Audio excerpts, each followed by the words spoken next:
have any time for any gossip now. Eh? Yes.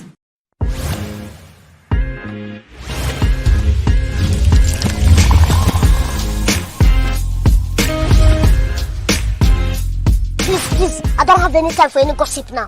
Eh? Yes.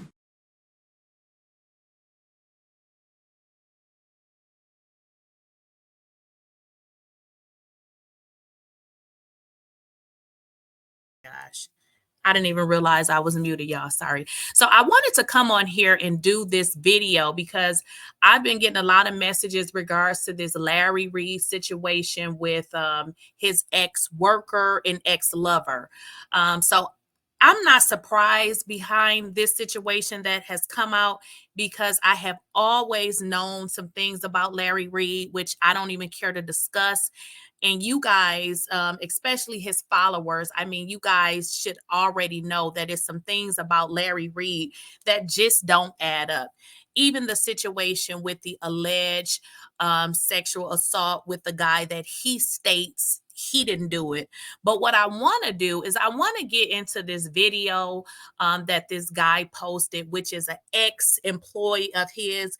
Not only is he an ex-employee of Larryreid, he's stating that him and Larryreid was in a sexual relationship for years. So I want to really get into that because he broke some things down. And again, I was not surprised by anything he had to say. So let's jump into spiritual abuse. I've gained a wealth of knowledge and a new perspective. But most of all, it's caused me to clearly see how silence is complicity. Thus, my silence, though serving me, has not served the masses. So as the universe wills, I am presented an opportunity to come clean. Let me start by apologizing to all that have been affected by what I'm about to address, but suffered long because of my silence. I must also seize the moment to offer my apologies to one person in particular, Elisa Dunn. I know what it is to play a part in a network where victims were created. And to be honest with you, I didn't say anything at all. And it's one of my biggest regrets. It's the reason why I'm really doing this video. Specifically, there are two people that I carry in my heart because I should have spoke up and I didn't. And though I think it's too late to stir the waters now, I want to say to you two specifically, I am so sorry. It will be self-explanatory by the end of this episode why I needed to apologize to Lisa. By the way, hi, my name is Vincent Terrell Hill. Some call me Buddha. Some call me V. Terrell Hill. And for some of you, you call me Elder Vincent Terrell Hill. I worked with Larryreid from Larryreid Live from 2003 to 2018. In that time, I was everything from a personal assistant, executive assistant. I traveled statewide and internationally. But most importantly, I am the creator and originator of the Larryreid Live show. Throughout those 15 years, 13 years were spent in a sexual relationship with Larryreid. For a while, I believed I was the only one, or rather, the only man. However, Larry made me aware after our sexual relationship was over, I wasn't. I will disclose the other men in the church he's had some sort of sexual relationship with outside of me as we move forward. Most of what I say in this video is provable. Everything else I saw with my own eyes or those directly connected to it told me. None of this is secondhand information. You did take my comment on how many years in your ass. So it's my spirit is in you. Yes. While he was married, pastoring, traveling the road, working with me on Larryreid Live, we maintained an ongoing sexual relationship. That, to my knowledge, only he, Shamako Bryant, and myself was aware of from 2005 to approximately 2017 when I cut off the sexual relationship. Shamako didn't like our relationship. I know, but you love both of us, but which one decided him to didn't like our relationship? More on Shamako later. Now you may ask, where did I get these audio clips from? Late night on January the 15th, 2023, Larry drove to my house to have a conversation with me months after him and I stopped communicating because he halted payment on an arrangement agreed upon for years of work I did during my 13 years of service with Larry, the Breakthrough Church, Breakthrough Temple, and all of the iterations thereof, including Larryreid Live. If you remember January the 15th, 2023, you may also remember Lavontre Andrews. He was being interviewed by Tdjakes, premiering in parts on YouTube, but in full on her website that same night. That night, he texted me out of nowhere wanting to talk and saying he will pay me my money that he owes me.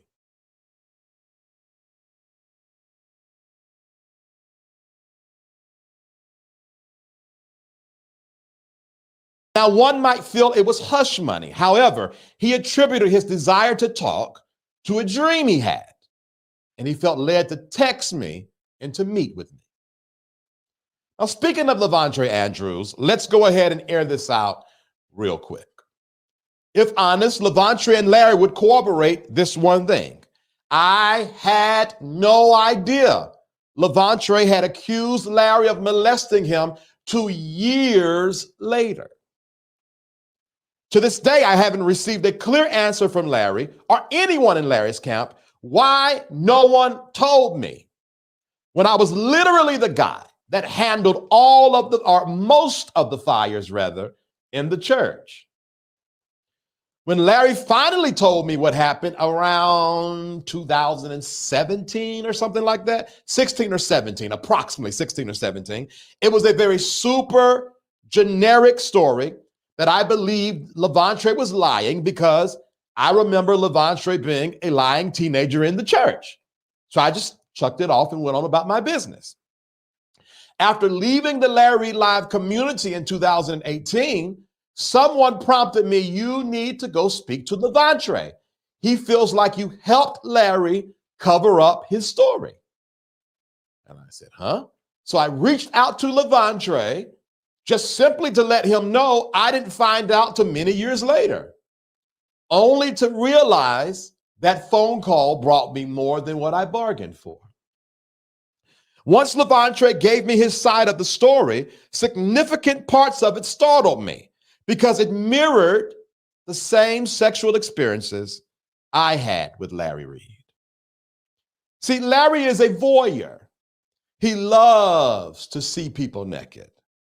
Daquan recounts a time that Larry purchased him new underwear and wanted to see him in the underwear. Lavontre recounted a time where Larry asked him to clean up his room in his underwear. What Lavontre didn't know up until now, and he still doesn't know, he's hearing this while you're hearing this, I knew he was telling the truth the whole time. Because I too was requested by Larry to do the exact same thing many a times. Although I wasn't there, I said to Larry, as it relates to Lavontre, here's what I said to Larry. Either you did something to Lavontre or you provided the inappropriate details of your bedroom fetishes to a young member in the church. Either way, you are dirty, dog, wrong. One of the things that always bothers me about this Lavontre thing is one thing and one thing only. When I talked to him back in 17, 18, he said something that was eerily similar to our experience. And I asked you about it, and you said that you told him some stuff and yada, yada, yada. So in my mind, even if that was just that, there was already a line crossed. You think maybe you can just let him have this and just let him filter it out? It's so interesting to see. That's what we're talking about in the past. And Marco said he said, I know y'all gonna be talking about other stuff. He said, but you need to ask me some everything. He said, and stuff like that makes him good at what to do. But I don't think that would bode well in court, because that admission could be seen as, well, if he was having an improper relationship with the assistant, why couldn't he have an improper relationship with the drama? So that's a lot. It shouldn't have happened. And I told Larry explicitly, leave that boy alone. Now let me go deeper. No abuser operates alone, right?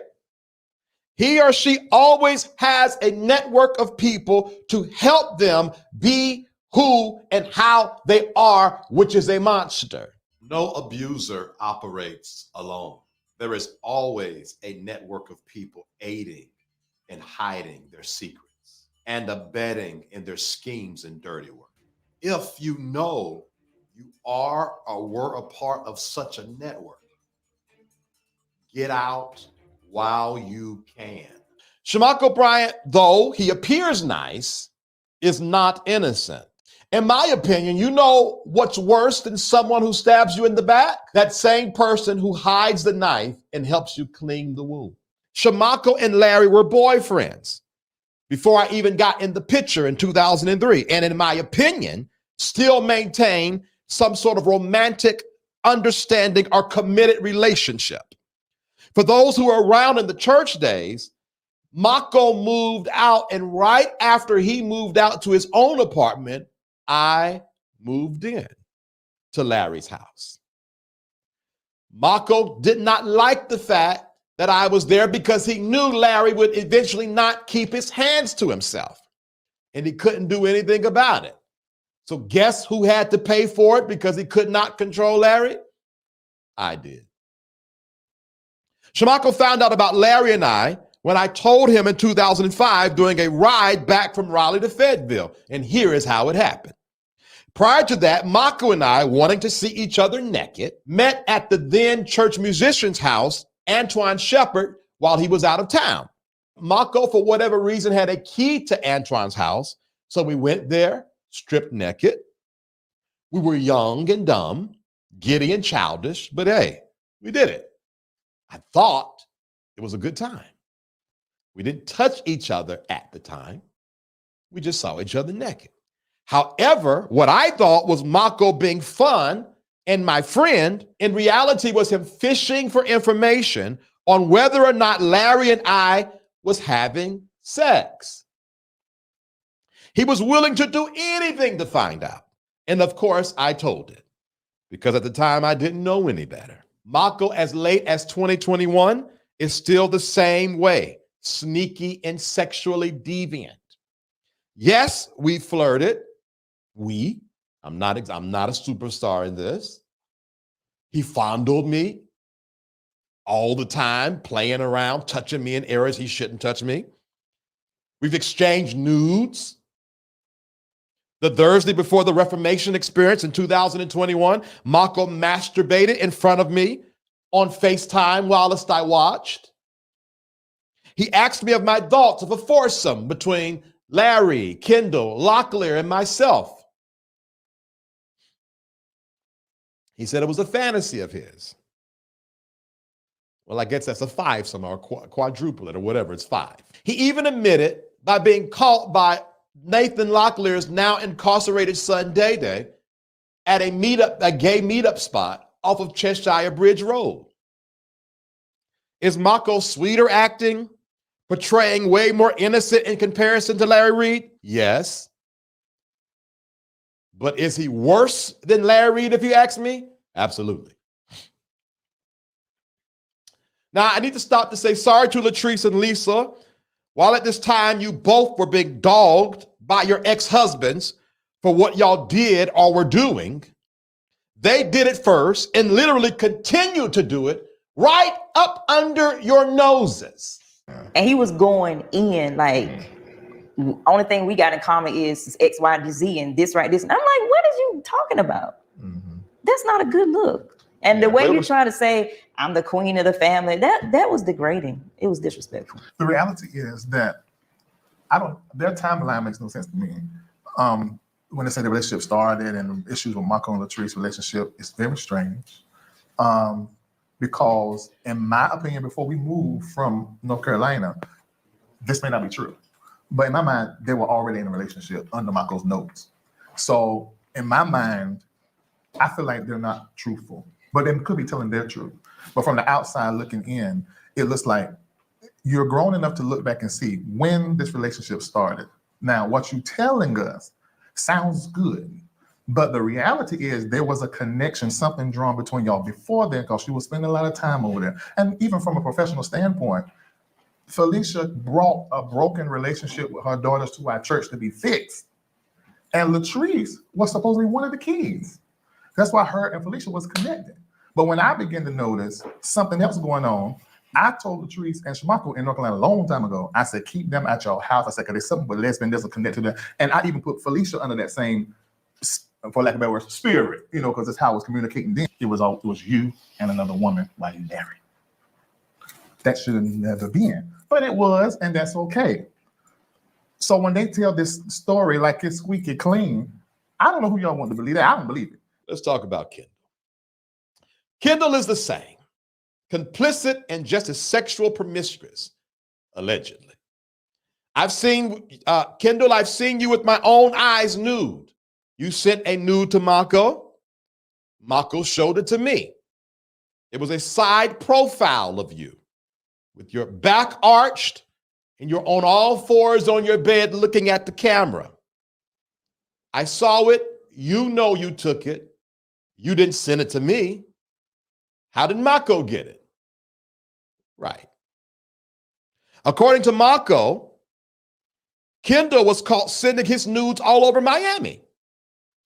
When caught, Larry wouldn't fire him, according to what Mako told me, because Kendall knew too much. It was a liability to keep him and a liability to fire him. I told you this network is dirty, dark, and deviant. Nathan Locklear, I want to apologize for what I'm going to say next, but your business has been broadcasted to Mako, Kendall, and myself by, I guess at the time it was Apostle Reid, maybe it was Larry. He shared how you were the best dick sucker he's ever had or experienced. He also went as far as to share your nudes with us. They were still shots of a video. I guess you were in front of Larry naked on FaceTime where, well, Larry was recording and sent us the still shots. Now, those of you that are viewers, you may not recognize this, what I'm going to show you, but Nathan knows his body, and I'm sure Crystal does too.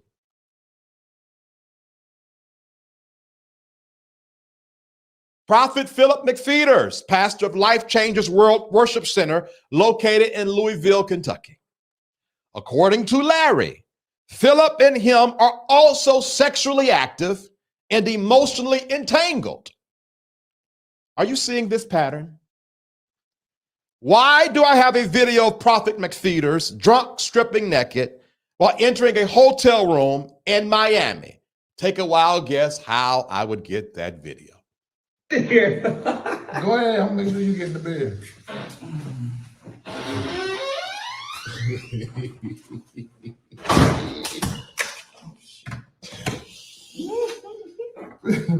Go ahead, get in the bed.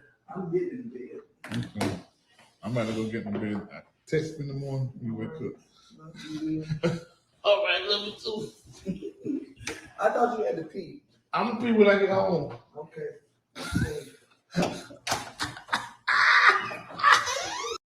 Now, honestly and sincerely, I would like to apologize to Philip and Nathan for them falling casualties in this messy web. But if I left them out of the extremes, the point of this video would be for naught.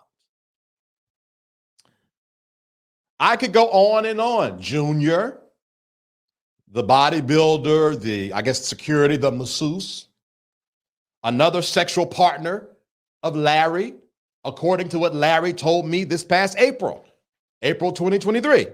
Everyone in this picture are the ones I've just named. So if you want to know who is Larry having sex with or some kind of sexual immoral relationship with? Look at those in his inner circle. You ever wondered why Josh Merrills or Cameron Phillips are never invited on these trips? And if they're invited, they never seem to go?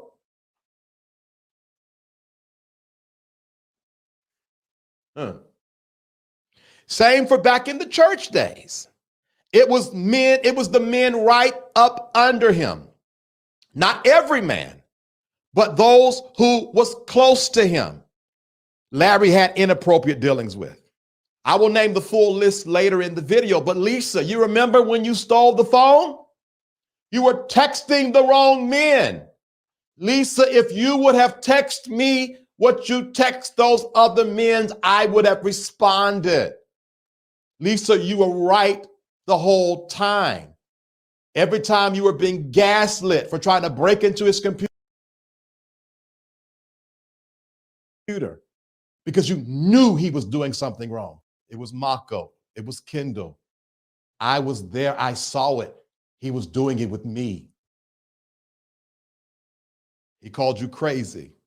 He talked about you. To this day, I've heard you make demeaning jokes about the time you lost your mind because you just knew he was cheating and you were never wrong. And I watched complicit as he made you look like a fool.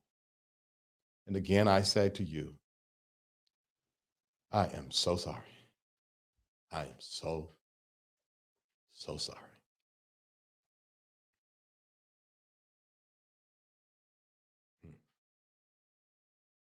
All right, let's keep going. It hurts my heart to know so many people sow into the MBN network weekly, only for the leaders of this organization or the head leader to splurge, wasting money, and from what I have heard, promise much to the members or the patrons, yet drop the ball, underperform, or never fulfill the said projects or promises. One example of wasted funds, you might have heard of a recent story of this guy, this former staff member called Lester Peltier. As it relates to all the rumors that be going on in folks' minds, just be made up in their mind. I am single and I can do what the hell I want to do. But that ain't happening. Larryreid. No, that's no. I wish I would be fooling up with a mentally ill, I'm talking about a lover of somebody that's mentally ill, poor, not American citizen. I just can't understand what y'all think. Who y'all think I am? I don't understand that. Do you see my ex-wife? Do you see the I know there are beautiful women around me and beautiful men around me. Y'all see that? So then why am I gonna go out and do that? Y'all just need to think just a little bit. I'm not having no lover that you gotta be fine in every way, shape. Come on now. And I'm not taking care of you. That's not happening. Let me explain. Whoever I'm gonna be with, I'm gonna take care of them. But you need to be able to take care of your darn self if I was not in the picture, what I'm saying. No, it's crazy. That is the dumbest thing in the world. He was put on staff to be a chef for the MBN network. Wallace, there was already a chef on staff, Latrice. Lester is now alleging that outside of the contract, which included housing, transportation, and the regular payroll, he was getting way more from Larry. This Lester story is not adding up, even when you hear it from Larry's mouth. Eventually, we end up, I was paying for some stay places, but like I said, money was tight. So I said, I could kill for that. You had to come to Atlanta. Right. So he came to Atlanta, which was good because they got the contract marriage. And it was always into something. So it was time for Thanksgiving or Christmas. And Marco wanted him gone, right? He always had on old people man. And he left, he went to his aunt's house and took his stuff. But while he was there, just considering all different stuff that was going on, Marco said, let's send the rest of his stuff there you know, like, just so we can stay a little bit while longer so we can just clear our mind and find out what we're going to do. It's okay. Mm-hmm. Well, he started thinking, these people are trying to get rid of me. Mm-hmm. So he's in New York. I feel like we're trying to get rid of him. He flew back to Miami, but he ended up homeless because he had no money. Mm-hmm. And he got frostbitten and had to go to the hospital. So he gets mad. And guess who he called? This shit. Oh, Jesus. Huh? We're going to check this out. So when I hear him say this on the phone, I'm like, let's see what happened. Let me get to the phone call. So he calls Mr. Whitehead. Now, we don't know any stuff that's going on. Come find out Mr. Whitehead was going to pay him $20,000 up front, $20,000 at the end. Flew him back to New York, put him in a hotel room for 3 days. He's going to meet him at 8 o'clock. He called us at 6. All of us had blocked him. By this time, we were going to make a crazy. Mm-hmm. But he didn't. Mako didn't block him. Mm-hmm. So he called Mako. Mm-hmm. And he said, I'm about to, I've got in contact with Bishop Blackhead. We're going to do a story on Reid. And y'all push me to marry Latrice. He said all the stuff he needed to say to set up. We're trying to make it a federal thing. Okay. And well, Michael said, well, why are you calling and telling me this? After he got his customer first. I just want Reid to call me, you know. I can't believe he did this. I know this is not how he is supposed to be. But see, I was trying to tell him in November, so I said, I'm dealing with a whole lot. I can't take care of you and do what I got to do. Right. And so, you know me, Mako called me and tell me what's going on. I said, okay, well, let me do that. Mako said, Reid, he just want to talk to me. I feel like he talked to him this in the kid life. Mm-hmm. I said, I don't give a fuck. Right. I'm sitting in front of me. I said, don't nobody try to make me do something. Mm-hmm. I said, I'm grown. And I'm about to get off there. He said, no, that's okay. He called my whole name. And it's like something just clicked. Mm-hmm. He said, listen to me, Larry, Reid. Call me. So I grabbed the phone and I called him. And as soon as I put it in the phone, I'm so sorry. I got something to tell you. I said, what? Lamar, which is his first name, right. I've been knowing him since 2019. He paid me to get close to you and get inside your business to find out who you are. So they just had to let that whole thing go because he didn't go through. You know, so he apologized. I made sure he had somewhere to stay because I fired Orlando. So I had Larryreid had some Mercedes in an apartment in the book area. Now, why would you take care of someone whom you thought was betraying you? Up until April 2023, Larry and Lester were cool because I have the text messages where he was trying to recommend masseuses and Lester was one of the ones he was recommending.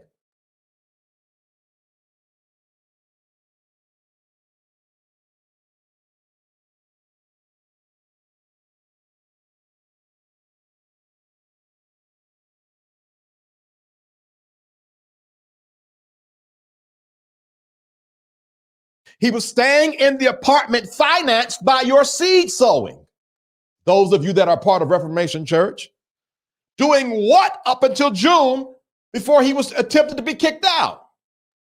If you listen to Lester's story, there was no bad blood up until June of last year. The recording is in January of last year.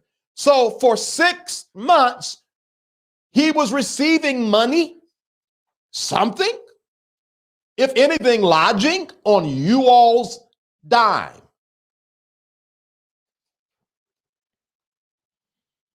And if patterns don't lie, Larry, your sexual involvement makes sense why you would have your cousin Latrice marry him. Because according to Mako, he never wanted to marry Latrice. But guess who pushed it and darn near made him do it? You did. You've used Latrice twice to lock your boyfriends in. That's not nice. I asked Patrice, will she be interested in doing a contract of marriage? She was like, okay. She met him. She liked him anyway. She said, okay, fine. Of course, she was never trying to have sex with him, right? But they have a friendship. Him and Josh getting on there.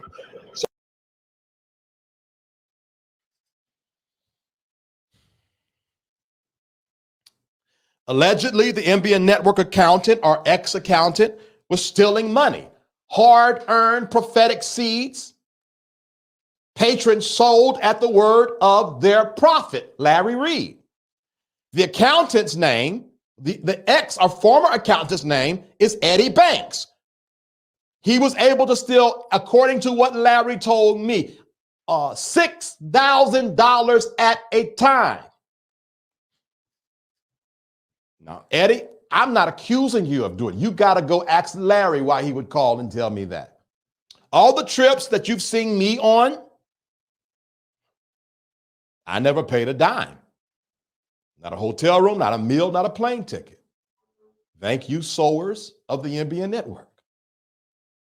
Every car they drive, the jewelry, clothes, in the houses of not just Larry, but partially the entire leadership is off of the back of the NBN church members, the patrons, the LRL platform supporters. And let me tell you, there's not one house owned. No one's paying mortgage. Your seeds are being poured into rent. 2 houses in Atlanta, 1 house in Charlotte, 1 house at one time, 2 houses in Miami, 1 house in LA. It was around about, I don't know the exact number, but I guarantee you it was near $60,000 a month at one time that your seed sowing was paying into rent for one man and his team. No one generates a real penny. No one is a true entrepreneur. No one is making a significant amount of money or living outside of the NBN network. It is all off of you. It's not even the YouTube views. They're not that high for him to be around so long. It's all off of you in the Reformation Church and in Patreon. We were watching a video, the producer and I was watching the video yesterday, and one woman sold into Larry and she said, Larry, I sent you all I got. And my heart almost broke because these people believe in you and you are literally raising dark, deviant hell behind the scenes. And I know there are some that's going to keep on supporting you, but I'm just trying to help somebody not make a mockery or fool out of themselves any longer.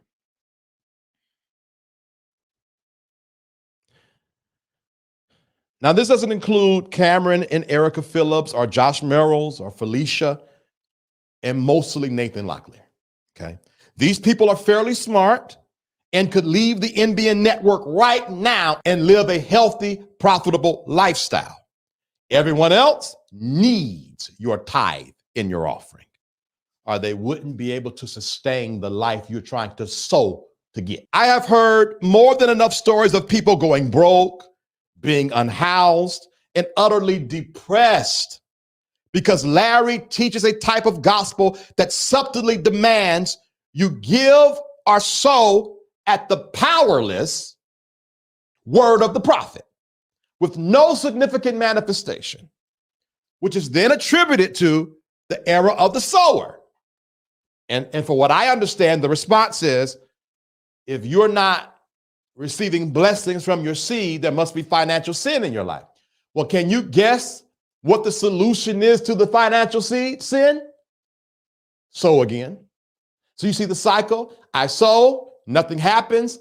I feel like I'm sinning. So I sow, nothing happens. I feel like I'm sinning. So I sow, nothing happens. In the meantime, while you're going in that loop, they're in Aruba and Miami and here, we were in LA.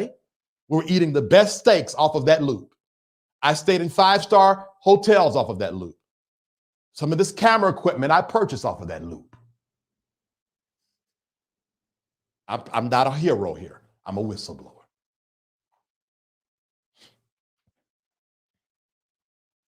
In my conclusion, I am a gay man. I've had my share of gay sexual experiences, more than I would have liked to have. I've done everything that come to my mind outside of hard drugs. My nose, my allergies, and sinuses will not allow me to do that. That being said, these men I named participating in gay sex is not the issue. Outside of Levante, these are grown men. The issue is the lies, deceit, and hypocrisy as they talk about others while doing the same thing themselves. It's Larry dragging Lisa all these years on her mothering and leaving him for a woman when he never even fathered his kids. Kendall, Larry, Latrice, and Mako, and myself did. And you didn't have to leave her for a man. You kept the men in your house the whole time. It was Larry treating Latrice like she was a dirty dog and dragging Deja McBride's name in the mud because Latrice was dating Deja, a younger member in the church, while having at least, the very least, an improper communication with Levante Andrews. Also, at the same time, having sexual dealings with Shamako Bryant, Kendall Peacock, Nathan Locklear, Diamario Hines, and myself, Vincent Terrell Hill. Now, I want to say sorry, Diamario Hines. I wasn't going to put your name in this because as far as I know, you don't deal with Larry anymore or that crew. However, your name was publicly put out by Delquan, and I happened to hear the interview this morning. So I might as well confirm what Delquan was saying. Larry told me himself that one day you came over the house, you laid on the floor, poked your booty out, and Larry dry humped you. And y'all did some other things, maybe some petting or something like that. That's what Larry told me. If it's a lie, go to Larry. If it's the truth, I don't know what to tell you. The point is, this man is a dark, deviant, evil narcissist. In all of these cases, you all's names are dragged in it because he never cared about any of us in the first place. He is sick. These people that have accused him might be liars. They might not pay their bills. They might have issues. They might not be of character. But for the interviews that I saw or heard, none of those people have characterized Larryreid wrongly. Just because, Larry, you can assassinate characters don't mean that your character is clean. Just because somebody don't pay their bills or they owe somebody money don't mean they're lying on you. Everybody is not lying on you. It's the fact that you act as if you've only tried peeing. You would do it if you wanted to do it. These kind of soft launches so you can come back to your audience and say, oh, well, I told y'all. No. Tell the truth. You kept a 13-year sexual relationship with me. You enjoyed it. You wanted it. And when I didn't want to give it to you, you demanded it. You like men more than you like women. Stop playing with these people.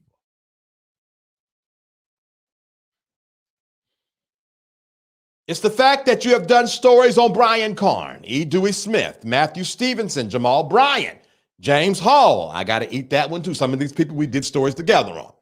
Darrell Walls and countless others, while you are way more sinister and dark and deviant and ugly on the inside than they will ever be.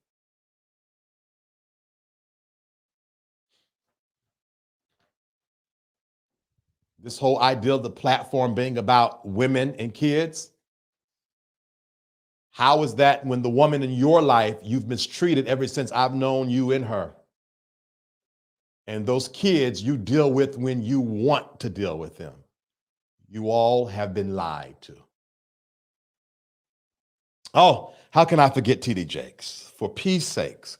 Manasseh Jordan, if you are truly, truly trying to wave a banner of integrity or truth, discard your partnership with Larryreid immediately, or everyone that watches this, mark him as a false prophet, shearing the sheep for gain. If Tdjakes is truly guilty, he won't be brought down by the hands of thieves. In darkness, cosplaying as truth and light. It's not how that works. Bishop Bernard Jordan, if you are as integral and truly a prophet as you say you are, you know I'm telling the truth. You know it. We're Geminis. You know how we roll. Talk some sense into Larry. Sir, if you don't, everyone watching this deem him a false prophet that would rather conveniently receive the seeds off of the back of the poor than to stand up for innocent people who's being trampled over by a dark, deviant psychopath. Do what's right, Bernard Jordan. I know you know it. I know you see it. I see that you see it. Do what's right. Now let me speak to content creators because everybody getting this. I don't have no friends. Well, I got friends. But in context of this, I'm equal opportunist. I sat back and watched you all cover Larry's stories and make mockery of it. You sensationalize the abuse of others for clicks and views. You interviewed people who were not credible. You were so excited to tell the story. The real truth was lost amongst hours and hours of pointless banter. Lots of shade and other nonsense in your YouTube and Facebook lives. You're wasting time. Stop manipulating the stories of manipulators to grow your channel. If you all would have simply done what I did today, just plainly just tell the story, it would not have been necessary for me to come out of retirement and do what I'm doing right now. To those who are watching, I got something to say to you too. God is tired of the lies. He's sick of the nonsense. Exposure is here. Leave other people's houses alone and get your house in order. Now, I know the majority of you came over here to be nosy. Hi, my name is Vitriol Hill, a soul healer. Welcome to Safe Space. But now that you're here, you are now accountable and responsible for your part in this. Every time you see a video, you like a video, you share a video, you comment on a psychopath's channel, you are complicit to the blood that's on his hands. If I'm telling the truth, if Levantra is telling the truth, poor you're paying for. You're going to pay for it. All right, here's what I'm going to do moving forward.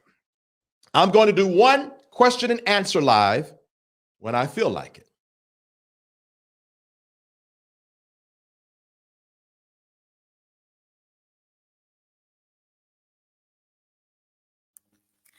Y'all, that's pretty much it with regards to the video that the guy did. Now, I wanted to just come on here and talk about it.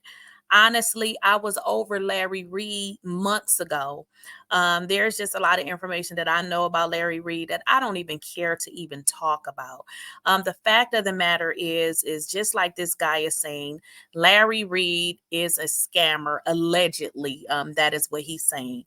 He pretty much told you guys that Larryreid is using the money that he's collecting in offerings for his lavish lifestyle. He doesn't have a job. He's not working. The guy is telling you guys that he's scamming. And this is not new information. He's not the first pastor or so-called pastor. I don't even consider Larryreid a pastor. I consider him, to me, as a nobody. I mean, he goes on his platform and speaks as if he's this noble, educated person when he's been what is that? What word I want to say? He's been accused of messing with boys, and now someone else is coming out. But this guy, interestingly, it looks like they were in a consenting relationship. How many others are out there that he may have done these things to, who's basically not coming out? I feel like Larryreid is trash.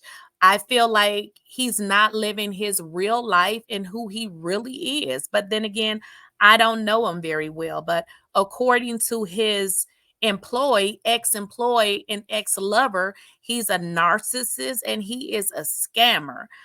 So that is pretty much it. And again, I just don't even care to even talk about Larryreid anymore. The only reason why I wanted to come on here and do this video is because you guys sent it to me. Again, I was so over Larryreid, based on the situation solely with him and Manasseh. Now, if someone comes to you and say that they were violated or whatever the situation is, the fact that you will go back to that person and tell the person what the so-called victim is saying, and then you're the middleman trying to broker money. I was over anything associated with a Larryreid.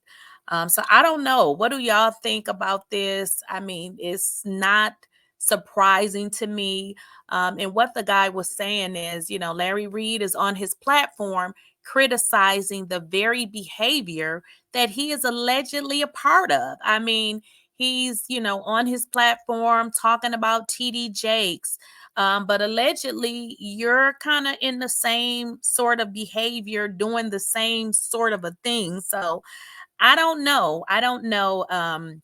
Again, he's collecting money off the backs of poor people, which he makes jokes about poor people, but yet and still, those are the people who's giving him donations, because anybody with any sort of money wouldn't give him shit because they can see right through him. The only person that would be donating to him is a broke, poor person with that sort of a mentality that he is using and abusing. So I don't know what y'all think about Larryreid. Again, I just wanted to come on here and, watch the video again. I think I watched it twice.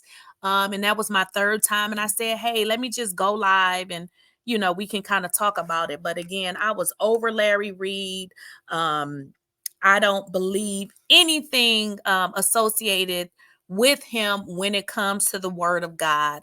I believe that he's a manipulator, and you guys have to understand there are a lot of pastors out there that use the word to manipulate the body of Christ, and you have to be smart, and you have to know, and you have to pray, because they are out there.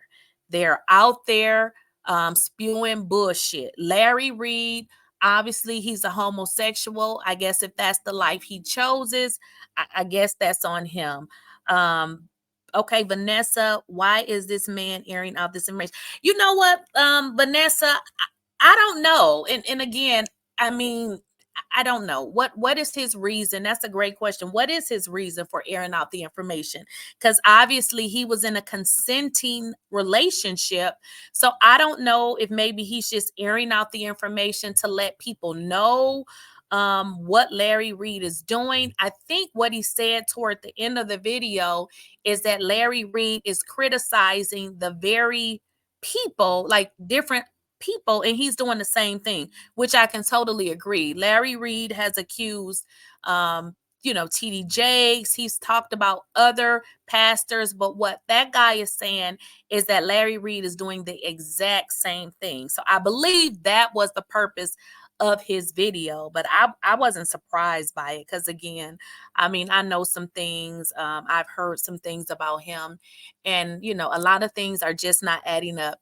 I remember one time he took to his platform and the guy played it in his video, and Larry Reid was calling people poor, and I'm like, well, what is his source of income? I mean, you are a so-called pastor begging for tithes and offerings.